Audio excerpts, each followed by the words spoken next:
So let's hear this simple and beautiful theory of yours.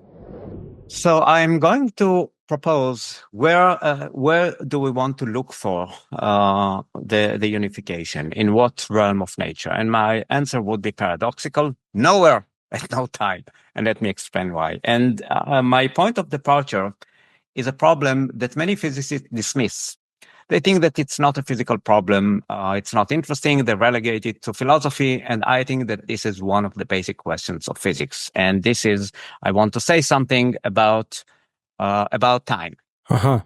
So let's say something about time. You and I are talking, and we have talked a few days earlier, and time is going on. Here is the most prominent characteristic of time. Time is moving. Time has a passage. In space, I can remain at one place. I can go to the right. I can go to the left. I can go back. I can go forth. I can choose to remain in my place. Nothing like that is in time. Always we are in the next moment, and time seems to be flowing somehow. So this is the naive picture of time. Time, events come and go. We used to have Alexander the Great, and he killed many people and died. And then we had Genghis Khan, and he killed many people and died.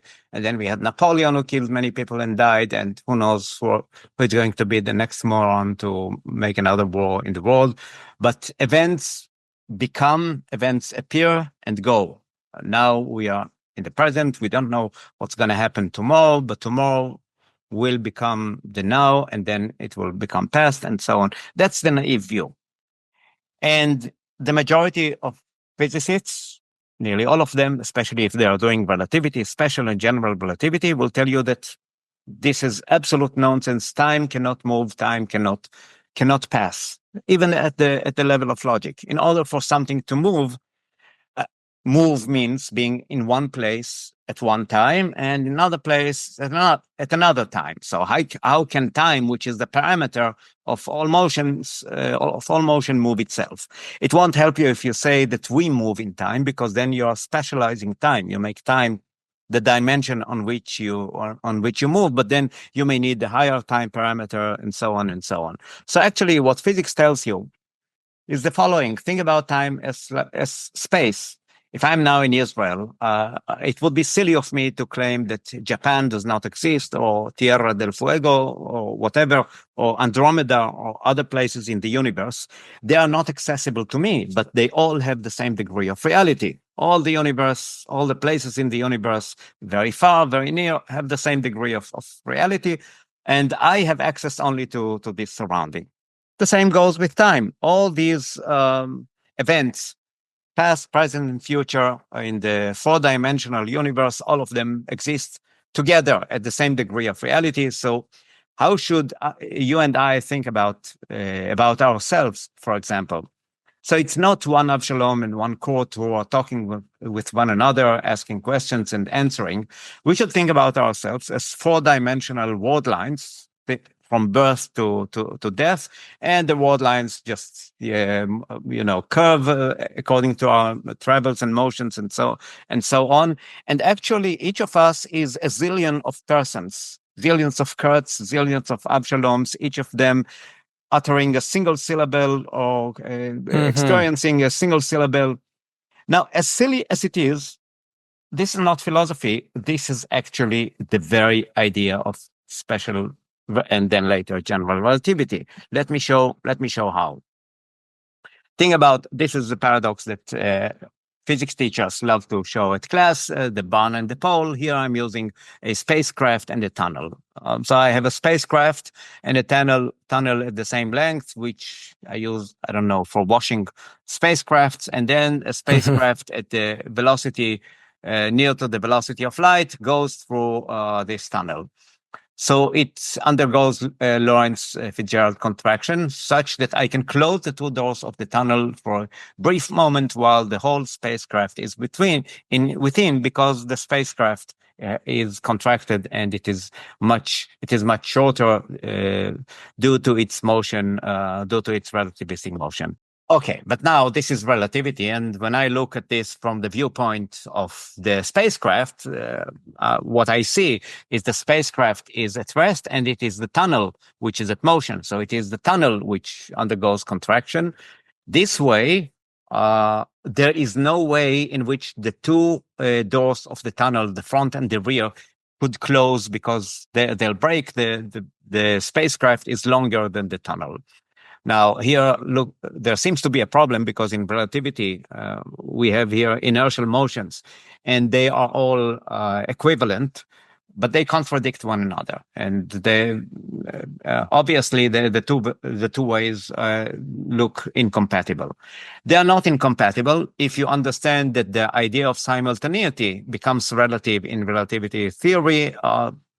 I mean, all of relativity is based actually on the relativity of simultaneity. So obviously, we do have the event in which the rear of the spacecraft is still outside of the tunnel, and the front of the spacecraft is already outside of the tunnel. However, there are two viewpoints. And according to one viewpoint, the tunnel is shorter than the spacecraft, and according to the other viewpoint, the spacecraft is shorter than the tunnel. Both of them are correct. So one of them is going to say the one driving the spacecraft, hey, to the tunnel operator, you lied to me. You didn't close the two doors at the same time. You first opened you first closed the one in the front and then opened it, and then the one the rear and opened it. So they were not simultaneous. What I'm saying here is that the Lorentz contraction, the very basis of relativity theory, is based on the notion of the relativity of simultaneity, which means that when you're talking about distant events, all of them coexist, past, present, and future, such that you can pick your frame of reference in order to see these objects as becoming contracted and the others remaining the same, or vice versa.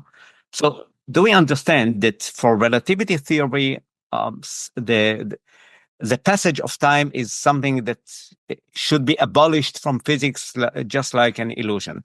There is a very, very famous, and I'm going now to biography, to the history of physics. There is a beautiful book by Jimena Canales about the early history of Einstein and his encounter with the French philosopher Henri Bergson. Einstein was hesitant for a few years to say that actually the contraction, the slowing of clocks and so on apply also to our bodies, to organisms and so on, until he understood that he has to do that in order for relativity theory to be consistent. And then he had a friend, Michele Besso. It's a famous and very moving personal story. Besso was a kind of a soulmate who worked with Einstein at the patent office when Einstein was just conceiving the theory of special relativity. And then he helped him some 10 years later with the general theory of relativity, and he was involved in his personal life, family, and so on. And then Besso was a very good physicist. Einstein thanks him in the acknowledgement of several of his papers. He became a philosopher, much to Einstein's annoyance. And then he told Einstein, look, theory of relativity is, of course, beautiful, special and general, but something is missing, the passage of time.